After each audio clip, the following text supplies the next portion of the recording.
क्रांतिकारी संघटना अनुशीलन समिती अरविंद घोष आणि त्यांचे बंधू बारिंद्र कुमार घोष यांनी बंगालमध्ये या क्रांतिकारी संघटनेची स्थापना केली. बंगालमध्ये या क्रांतिकारी संघटनेची स्थापना केल्यानंतर या क्रांतिकारी संघटनेच्या माध्यमातून कलकत्त्याजवळ माणिकतळा या ठिकाणी या अनुशीलन समितीचं बॉम्ब तयार करण्याचं केंद्र तयार केलं. त्या ठिकाणाहून मोठ्या प्रमाणात बॉम्ब तयार केले आणि ते बॉम्ब ब्रिटिश सरकारच्या विरोधात त्या ठिकाणी क्रांती घडवण्यासाठी वापरले जाते. त्याच वेळेस 1908 साली खुदिराम बोस आणि दुसरे प्रफुल्ल चाकी हे अनुशीलन समितीचे सदस्य होते. या खुदिराम बोस आणि प्रफुल्ल चाकी या दोन अनुशीलन समितीच्या क्रांतिकारकांनी काय केलं किंवा या सदस्यांनी किंग्सफोर्ड नावाचा एक न्यायाधीश होता. या जुलमी अत्याचारी न्यायाधीशाला ठार करण्याची योजना, कारण हा किंग्सफोर्ड न्यायाधीश न्यायदान करताना मोठ्या प्रमाणात भेदभाव करत होता. भारतीयांना अत्यंत कठोर शिक्षा सुनावली आणि म्हणून या किंग्सफोर्डला त्या ठिकाणी याचा बदला घेण्यासाठी किंवा किंग्सफोर्डला धडा शिकवण्यासाठी प्रफुल्ल चाकी आणि खुदिराम बोस यांनी या किंग्सफोर्डला ठार मारण्याची योजना आणि त्यावेळेस त्याच्या गाडीवर तो प्रवास करत असताना त्याच्या गाडीवर बॉम्ब टाकण्याची योजना. परंतु काय झालं, दुर्दैव असं की या दोन क्रांतिकारकांनी बॉम्ब टाकला. मात्र ज्या गाडीवरती बॉम्ब टाकला ती गाडी मात्र त्या किंग्सफोर्डची नव्हती. त्यामुळे किंग्सफोर्ड बचावला गेला. मात्र दुर्दैव असं की त्या गाडीमध्ये त्या ठिकाणी दोन इंग्रज स्त्रिया होत्या. त्या दोन इंग्रज स्त्रिया त्या ठिकाणी मारल्या गेल्या. निरापराध स्त्रिया त्या ठिकाणी मारल्या गेल्या. म्हणजे ह्या हल्ल्यामध्ये त्या स्त्रिया त्या ठिकाणी मारल्या गेल्यामुळे प्रफुल्ल चाकी या अनुशीलन समितीच्या क्रांतिकारकांना काय केलं तर इंग्रज सरकारच्या हातामध्ये जाण्यापेक्षा, इंग्रज सरकारच्या तुरुंगामध्ये जाण्यापेक्षा स्वतःवर त्यांनी गोळी झाडली, स्वतःच त्याने आत्महत्या केली. त्याचबरोबर खुदिराम बोस हे मात्र पोलिसांच्या हाती लागले आणि इंग्रज सरकारने खुदिराम बोसला त्या ठिकाणी फाशी देण्यात आली. म्हणजे या माध्यमातून या अनुशीलन समिती, या क्रांतिकारी संघटनेने त्या ठिकाणी ब्रिटिश सरकारच्या विरोधात काम केले. त्यानंतर पहा, तिसरी संघटना आहे इंडिया हाऊस.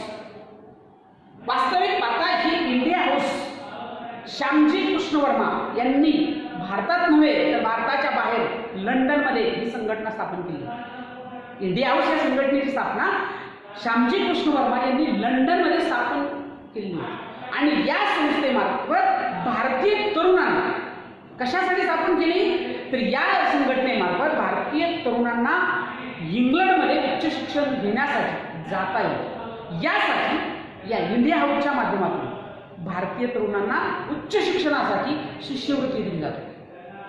लंडनमध्ये काम करत होती, परंतु या संघटनेच्या माध्यमातून भारतीय तरुणांनी उच्च शिक्षण घेतलं पाहिजे. परंतु त्यांच्यासमोर ती अडचण आहे. मग ती अडचण सोडवण्यासाठी या तरुणांना त्या ठिकाणी शिष्यवृत्ती देण्याचं काम ही इंडिया हाऊस नावाची संघटना त्या ठिकाणी करते. मग याच संघटनेमध्ये अनेक सदस्य होते. पहा, तर या संघटनेमध्ये प्रामुख्याने विचार जर केला तर एक मादाम कामा नावाच्या एक समाजवादी विचारसरणीच्या क्रांतिकारक महिला होत्या. मादाम कामा नावाच्या एक समाजवादी क्रांतिकारक महिला त्या ठिकाणी काम करतात. त्यांनी जर्मनीमध्ये स्टुटगार्ट येथे भरलेली एक जागतिक समाजवादी परिषद होती. मादाम कामा यांनी काय केलं, जर्मनीमध्ये स्टुटगार्ट या ठिकाणी भरलेली जागतिक समाजवादी परिषद होती. या समाजवादी परिषदेमध्ये भारताच्या स्वातंत्र्याचा प्रश्न त्यांनी त्या ठिकाणी उपस्थित केला की भारताला त्या ठिकाणी स्वातंत्र्य पाहिजे आणि तो स्वातंत्र्याचा प्रश्न सोडवण्यासाठी त्यांनी या जागतिक समाजवादी परिषदेमध्ये जर्मनीमध्ये हा प्रश्न त्या ठिकाणी उपस्थित केला. याच परिषदेमध्ये मादाम कामा यांनी काय केलं की क्रांतिकारकाची कल्पना की क्रांतिकारकाच्या कल्पनेतला भारत तयार झाला पाहिजे, त्याला स्वातंत्र्य मिळालं. म्हणून या क्रांतिकारकाच्या कल्पनेतला भारताचा एक ध्वज होता, तो भारताचा ध्वज त्यांनी फडकवला. तर पंजाबमध्ये याच इंडिया हाऊस संघटनेच्या एका सदस्यानं, पंजाबमधील एक सदस्य होता मदनलाल धिंगरा, यांनी इंग्लंडमध्ये उच्च शिक्षण घेण्यासाठी गेलेले. इंग्लंडमध्ये उच्च शिक्षण घेतले. या मदनलाल धिंगरा तेथे गेल्यानंतर त्यांची सावरकर, विनायक दामोदर सावरकर आणि श्यामजी कृष्ण वर्मा यांच्या संपर्कामध्ये ते आले आणि ते त्या ठिकाणी तिथंच अभिनव भारत संघटनेचे सदस्य झाले. म्हणजे अभिनव भारत ही संघटना भारताबरोबर भारताच्या बाहेर सुद्धा काम करते. मग हे मदनलाल धिंगरा अभिनव भारत संघटनेचे सदस्य झाले आणि त्यावेळेस त्यांनी कर्झन वाहिनी या अधिकाऱ्याला ठार मारला. हा सुद्धा जुलमी अधिकारी आहे. कारण का मारले कर्झन वाहिनीला? तर हा कर्झन वाहिनी अभिनव भारत संघटनेचे प्रमुख विनायक दामोदर सावरकर यांच्या मागावर होते. यांना पकडण्यासाठी विचार करते. मग अशा परिस्थितीमध्ये या मदनलाल धिंगरांना या कर्झन वाहिनी अधिकाऱ्याला ठार मारला. म्हणजे इंडिया हाऊसच्या माध्यमातून अन्याय अत्याचार जुलमी या अधिकाऱ्याला ठार मारण्याचं, कर्झन वाहिनीला ठार मारण्याचं काम या इंडिया हाऊसच्या माध्यमातून झालं. अशी ही संघटना होती त्या ठिकाणी इंडिया हाऊस नावाची. त्यानंतर पुढची संघटना आहे पहा विद्यार्थी मित्रांनो, ती म्हणजे गदर. गदर नावाची एक संघटना अमेरिका आणि कॅनडा येथील भारतीयांनी स्थापन केलेली ही संघटना होती. भारतात नव्हे तर जे भारतीय होते, जे अमेरिकेत आणि कॅनडा या देशामध्ये तिथे असणाऱ्या भारतीयांनी स्थापन केलेली ही संघटना होती. ती म्हणजे गदर नावाची संघटना होती. या संघटनेमध्ये लाला हरदयाळ आणि कॅनडा येथील भारतीयांनी स्थापन केलेली ही संघटना. लाला हरदयाळ, त्याचबरोबर भाई परमानंद, डॉक्टर पांडुरंग सदाशिव खानखोजे यासारखे या गदर संघटनेमध्ये सदस्य होते. या क्रांतिकारी संघटनेचं प्रमुख नेते होते.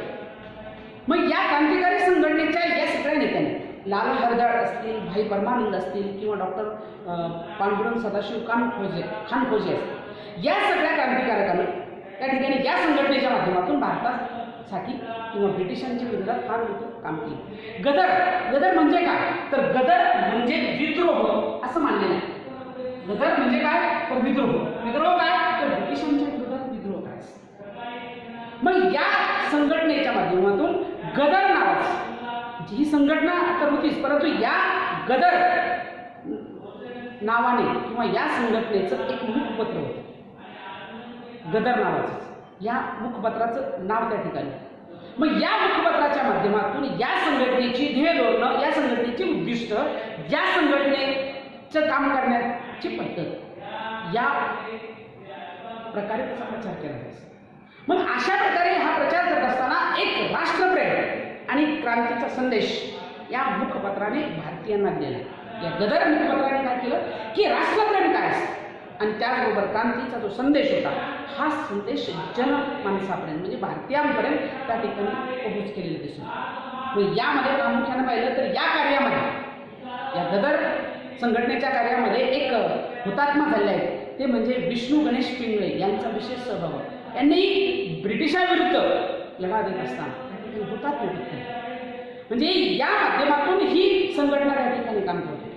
मग अशा संघटना काम करत असतानाच या संघटनेच्या माध्यमातून काम करत असताना ब्रिटिशांशी लढा देत असताना वेगवेगळ्या प्रकारचे कट ब्रिटिशांच्या विरोधात या क्रांतिकारी संघटनेने घडून आणलेले दिसून येतात. यामध्ये सगळ्यात महत्त्वाचा एक कट अत्यंत गाजलेला आहे, तो म्हणजे तो काकोरी कट या नावाने ओळखला जातो.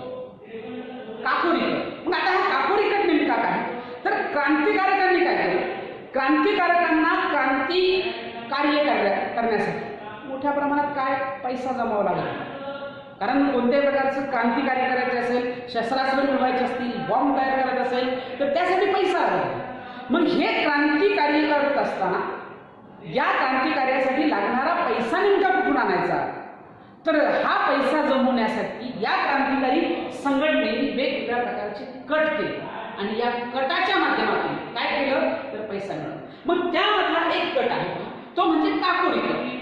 मग काय केलं? हे जे क्रांतिकारक होते यांना त्या ठिकाणी लागणारा पैसा जमवण्यासाठी या क्रांतिकारकांना काय केलं? रेल्वेतून नेला जाणारा, रेल्वेतून घेऊन जाणारा जो इंग्रज सरकारचा खजिना, हा खजिना काकोरी या उत्तर प्रदेशातील स्टेशन जवळ ताब्यात घेतला. काकोरी काय आहे तर उत्तर प्रदेशातील एक रेल्वे स्टेशन. मग या उत्तर प्रदेशातील या रेल्वे स्टेशनवरून हा माल घेऊन जातो. म्हणजे रेल्वेतून इंग्रज सरकारचा माल त्या ठिकाणी चाललेला होता किंवा इंग्रज सरकारचा खजिना होता. तो खजिना काकोरी या उत्तर प्रदेशातील स्टेशन जवळ क्रांतिकारकांनी काय केला? ताब्यात घेतला.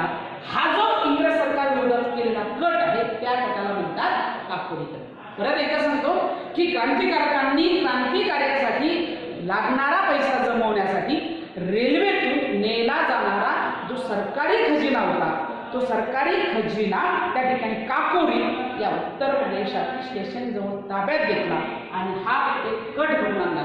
याला म्हणतात काकोरी कट. या काकोरी कटाच्या माध्यमातून इंग्रज सरकारचा खजिना ताब्यात घेतला आणि त्या ठिकाणी काय केलं, तो पैसा रिटर्न मिळवला. परंतु सरकारने काय केलं, सरकारने तत्काळ त्या ठिकाणी या कटाविरुद्धातल्या क्रांतिकारकांविरुद्ध कारवाई केली. यामध्ये अशफाकुल्ला नावाचे क्रांतिकारक होते, त्यानंतर रामप्रसाद बिस्मिल नावाचे क्रांतिकारक होते, रोशन सिंग, राजेंद्र लाहिरी यासारखे क्रांतिकारक होते. या सगळ्या क्रांतिकारकांना इंग्रज सरकारने अटक केली, त्यांच्यावर खटले भरले आणि त्यांना त्या ठिकाणी फाशी देण्यात आली. परंतु या क्रांतिकारकांनी त्याचा विचार न करता आपल्या क्रांती कार्यासाठी पैसा उभा करण्यासाठी असे अनेक कट त्या ठिकाणी घडून आणले दिसतात. त्यामध्ये वेगवेगळ्या प्रकारचे कट आहेत. मग ते मिरक खटला असेल किंवा इतर कट असतील, या माध्यमातून या क्रांतिकारी संघटनेने हे काम केले. त्यानंतर या क्रांतिकारी संघटनेमध्ये एक दुसरी संघटना किंवा एक पक्ष आहे, त्याला म्हणतात साम्यवादी पक्ष. आणि पुढचे हिंदुस्तान सोशलिस्ट रिपब्लिकन असोसिएशन यासारख्या सुद्धा संघटना आहे. मग आता पहा, एक पुढचा एक पक्ष आहे किंवा संघटना आहे, ती म्हणजे साम्यवादी पक्ष. मग आता भारतामध्ये कार्ल मार्क्स चे क्रांतिकारी विचार अनुसरणाऱ्या तरुणांचा हा एक पक्ष होता. म्हणजे तो कार्ल मार्क्स होता. या कार्ल मार्क्सच्या विचाराचा प्रभाव अनेक काही क्रांतिकारकांवर, ज्या क्रांतिकारकांवर या कार्ल मार्क्सच्या विचाराचा प्रभाव होता, अशा तरुणांनी स्थापन केलेला हा पक्ष होता किंवा एक संघटना आपण ती म्हणजे साम्यवादी पक्ष. या पक्षाचे उद्दिष्ट काय आहे की या पक्षाचे उद्दिष्ट होतं की वसाहतवादी ब्रिटिशांचं जे राज्य आहे, हे वसाहतवादी ब्रिटिशांचं राज्य उलथून टाकायचं, म्हणजे नष्ट करायचं आणि तिथे श्रमिकांचं राज्य स्थापन करायचं. हा या साम्यवादी पक्षाचा एक उद्देश होता. काय, वसाहतवादी ब्रिटिशांचं राज्य उलथून टाकणं आणि त्या ठिकाणी श्रमिकांचं राज्य स्थापन करणं. या विचारसरणीच्या तरुणांचा हा सशस्त्र क्रांती करण्याचा प्रयत्न त्यांचा होता. या तरुणांचा या माध्यमातून जाण्याचा प्रयत्न होता. मग या माध्यमातून जाणारे हे क्रांतिकारक किंवा हा साम्यवादी पक्ष त्या ठिकाणी काम करतो. मग यासाठी सशस्त्र क्रांतीच्या प्रयत्नातून या लोकांनी खटले त्या ठिकाणी चालवले. मग या संदर्भात की इंग्रज सरकारची सत्ता उलटून टाकायची आणि तिथं श्रमिकांचं राज्य स्थापन करायचं, यासाठी काम करणारी ही संघटनेत ते क्रांतिकारक होते. मग यामध्ये संदर्भात जर पाहिलं तर जसा काकोरी कट घडला, त्यामध्ये या क्रांतिकारकावर वेगवेगळ्या प्रकारचे खटले भरले. त्याच्यामध्ये मग मिरक खटला, कानपूर खटला, असे अनेक खटले चालवले जात होते. मग इथं या साम्यवादी पक्षाच्या माध्यमातून संदर्भात मिरक खटला, कानपूर खटला विशेष गाजले आहे. कारण का, तर यामध्ये क्रांतिकारक होते कॉम्रेड श्रीपाद अमृत डांगे, मुझफ्फर अहमद, केशव निळकंठ जोगळेकर, या सगळ्या लोकांचा या साम्यवादी पक्षामध्ये समावेश आहे. आणि या साम्यवादी पक्षाच्या माध्यमातून मग त्या ठिकाणी क्रांती कार्य घडून आणण्याचे काम त्या ठिकाणी साम्यवादी पक्षाने सुद्धा केलेले दिसून येते. म्हणजे थोडक्यात या सशस्त्र क्रांतिकारी संघटनामध्ये साम्यवादी पक्षाचं सुद्धा महत्त्वाचं नाव आहे. त्यानंतर पुढची क्रांतिकारी संघटना हिंदुस्तान सोशलिस्ट रिपब्लिकन असोसिएशन नावाची.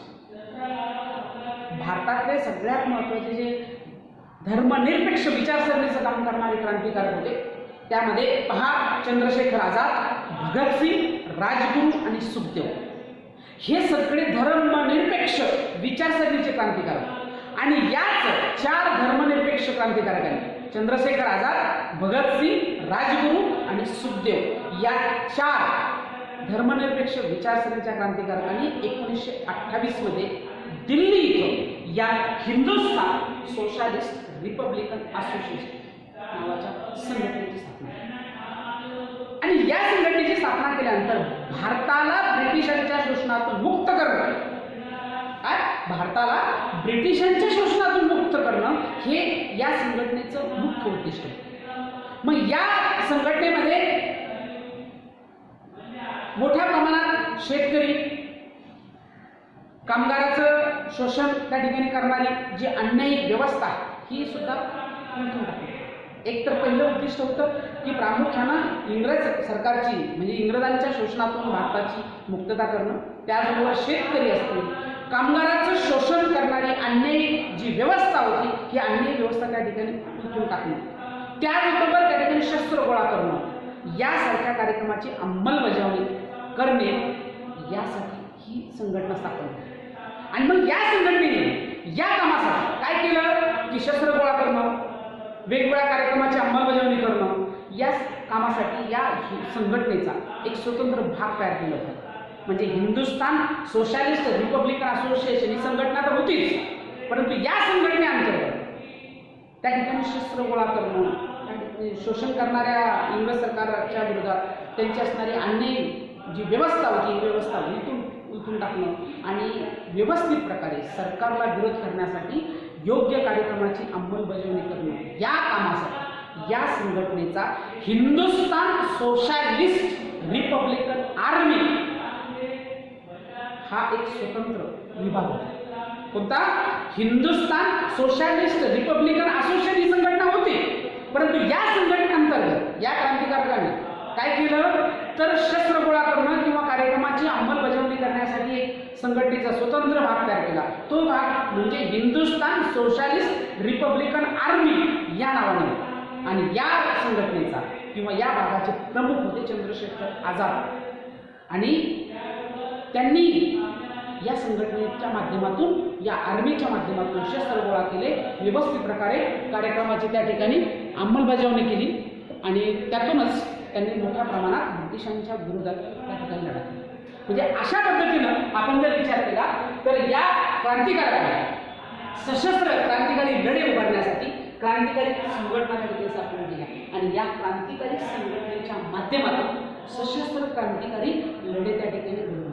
मग यामध्ये जर आपण एका गोष्टीचा विचार केला तर हे जे काही सशस्त्र क्रांतिकारक होते, या सशस्त्र क्रांतिकारकांनी या संघटनेतील जे सगळे क्रांतिकारक होते, या क्रांतिकारकांनी फार मोठं धाडसाचं कार्य केलं. त्याच्यामध्ये आपल्याला काही उदाहरणादाखल सांगता येतील का की या संघटनेतील क्रांतिकारकांचं धाडसी कार्य कोणतं? तर यामध्ये पहा की भगतसिंग आणि राजगुरू हे जे दोन क्रांतिकारक होते, यांनी काय केलं की पंजाबमध्ये लाला लजपत राय जे काम करत होते, लाला लजपत राय यांचा इंग्रज सरकारनं त्या ठिकाणी इंग्रज सरकारच्या लाठी हल्ल्यामध्ये मृत्यू झालेला. म्हणून भगतसिंग आणि राजगुरू यांनी लाला लजपत राय यांच्या मृत्यूचा बदला घेण्यासाठी सँडर्स नावाचा जो अधिकारी होता, या अधिकाऱ्याला धडा शिकवला. कारण तो लाला लजपत राय यांच्या मृत्यूला जबाबदार. म्हणून या क्रांतिकारी संघटनेनं काय केलं तर या क्रांतिकारी संघटनेनं प्रामुख्यानं या लाला लजपत राय यांच्या मृत्यूचा बदला घेण्यासाठी सँडर्स या अधिकाऱ्याला धडा शिकवला. ही क्रांतिकारी संघटनेतल्या क्रांतिकारकांचं एक महत्त्वाचं काम. दुसरं पहा की इथं इंग्रज सरकारकडून नागरी हक्काची पायमल्ली केली जाते आणि नागरी हक्काची पायमल्ली करणारी 2 विधेयक सरकारने मध्यवर्ती विधिमंडळात दाखल केली होती की ज्यामधून लोकांचा नागरी हक्क हिरावून घेतलं. म्हणून त्या नागरी हक्काची पायमल्ली करणारे हे 2 विधेयक विधिमंडळात दाखल केली. त्याचा निषेध करण्यासाठी भगतसिंग आणि त्यांचे एक सहकारी होते बटुकेश्वर दत्त, या दोघांनी विधिमंडळामध्ये बॉम्बस्फोट त्या ठिकाणी केला. का तर विधिमंडळामध्ये जर बॉम्बस्फोट केला तर ही विधेयकं त्या ठिकाणी पास होणार नाहीत, म्हणून त्या ठिकाणी मोठ्या प्रमाणात ही विधेयकं पास केली. म्हणजे विधेयकं पास होऊ नये म्हणून त्या विधिमंडळामध्ये बॉम्बस्फोट घडवून आणण्याचं काम भगतसिंग आणि बटुकेश्वर दत्त यांनी त्या ठिकाणी केलं. यांच्यावरती या कार्याचा रोष ठेवून, या कार्याचा आरोप ठेवून यांच्यावरती राजद्रोहाच्या आरोपाखाली भगतसिंग, राजगुरू आणि सुखदेव यांना 1931 साली इंग्रज सरकारनं लाहोर या ठिकाणी फाशी दिली. परंतु यांनी सरळ सरळ बासावर गेले आणि आपलं कार्य त्या ठिकाणी सुरू. त्यानंतर अजून एक सांगता येईल की चंद्रशेखर आझाद जे हिंदुस्थान सोशलिस्ट रिपब्लिकन आर्मीचे प्रमुख होते, या चंद्रशेखर आझाद यांनी अलाहाबादच्या अल्फ्रेड पार्कमध्ये मोठ्या प्रमाणात पोलिसांशी संघर्ष केलेला दिसून येतो. तर त्याचबरोबर असे अनेक उदाहरण सांगता येईल की सूर्यसेन नावाचे हे एक बंगालमधील क्रांतिकारक, त्यांनी चितगाव येथील क्रांती गटाचे ते प्रमुख. त्यांनी सुद्धा ठिकठिकाणी क्रांती घडवून आणली. म्हणजे भारतीय स्वातंत्र्य संग्रामामध्ये क्रांतिकारी चळवळीने अत्यंत महत्त्वाचं योगदान त्या ठिकाणी दिलेलं दिसून येतं. मग या क्रांतिकारी चळवळीने, या क्रांतिकारकांनी ब्रिटिश सत्तेशी दिलेला जो लढा, हा लढा देत असताना या क्रांतिकारकांनी दाखवलेलं साहस, या क्रांतिकारकांनी केलेला निर्धार, त्या निर्धाराचं दर्शन या क्रांतिकारी सशस्त्र लढ्यातून त्या ठिकाणी आपल्याला दिसून येतं. यांचं आपल्या देशाविषयी, आपल्या राष्ट्राविषयी असलेलं राष्ट्रप्रेम आणि त्या राष्ट्रासाठी त्यांची असलेली समर्पण वृत्ती ही अजोड होती. कारण त्यांनी आपलं राष्ट्रप्रेम व्यक्त करण्यासाठी आपला संपूर्ण समर्पण आपल्या भारत मातेसाठी त्या ठिकाणी केले. म्हणजे याला अजोड होतं, कारण त्याला जोड नाही पडत. आणि म्हणून त्यांचं बलिदान हे भारतासाठी खऱ्या अर्थानं स्फूर्तिदायी आणि प्रेरणा ठरलेलं आहे. म्हणजे पहा, कोणतंही चांगलं काम ज्यावेळेस आपण करतो त्यावेळेस त्या चांगल्या कामाची प्रेरणा इतरांना त्या ठिकाणी भेटत असते. आपल्या या सशस्त्र क्रांतिकारकांनी जो लढा दिला, अन्यायी अत्याचारी जुलमी इंग्रज अधिकाऱ्यांना ठार मारलं, तर काही अधिकाऱ्यांवरती बॉम्बस्फोट घडवून आणला, हे जे क्रांतिकारी कार्य आहे हे त्यांच्या मनामध्ये त्यांच्या राष्ट्राविषयी असलेलं प्रेम आहे. आणि त्या राष्ट्राविषयी असलेला प्रेम आणि राष्ट्राविषयी असलेली समर्पण वृत्ती ही सगळ्यात महत्त्वाची त्या ठिकाणी असते. आणि म्हणून आपल्यामध्ये सुद्धा राष्ट्रप्रेम असलं पाहिजे, समर्पण वृत्ती असली पाहिजे. या विचारातून त्या ठिकाणी आपण चाललं पाहिजे. आणि म्हणून आपण आज पाहतो की या सगळ्या क्रांतिकारी लोकांनी दिलेलं जे बलिदान हे खऱ्या अर्थानं भारतीयांना, म्हणजे पुढील भारतीयांना स्फूर्तिदायी त्या ठिकाणी झालेलं दिसून येतं. म्हणजे अशा पद्धतीनं या वसाहतवादाविरुद्ध भारतीयांचा जो संघर्ष आहे त्यामध्ये हा एक महत्त्वाचा मुद्दा आहे, तो म्हणजे सशस्त्र क्रांतिकारी लढे. आणि त्या क्रांतिकारी लढ्यामध्ये असणाऱ्या क्रांतिकारी संघटना, त्या क्रांतिकारी संघटनेचे सदस्य आणि त्यांनी केलेलं क्रांतिकारी कार्य हे आपल्याला या ठिकाणी दिसून येतं. हा एक महत्त्व.